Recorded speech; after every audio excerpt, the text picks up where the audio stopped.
Hello mga kabiyahe, welcome muli sa biyahe ni Kuya Ali. Andito nga pala tayo ngayon sa Seaside Boulevard at pupunta nga pala tayo ng Vikings mga kabiyahe. At dito nga tayo dumaan sa Jokno Boulevard from Skyway Makapagal. Dati kasi sa Coral Way tayo dumadaan kaya lang medyo traffic doon gawa ng mga pumupunta ng MOA. Kaya dito na tayo dumaan para diretso na dito sa may Seaside mga kabiyahe.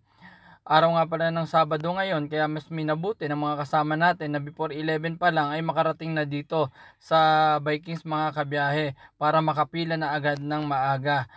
Pag pupunta nga pala tayo dito mga kabiyahe, mas maganda nakabook na tayo para siguradong priority tayo sa pila. Marami rin kasi pumupunta rito mga walk-in mga kabiyahe.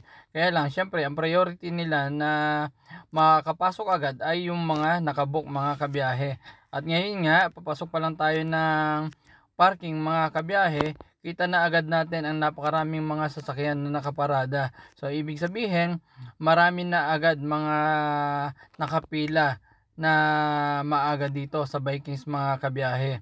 Kaya kung pupunta tayo rito, lalo pag weekend, mas maaga pa lang andito na tayo. Talagang before magbukas ang Vikings, dapat narito na tayo.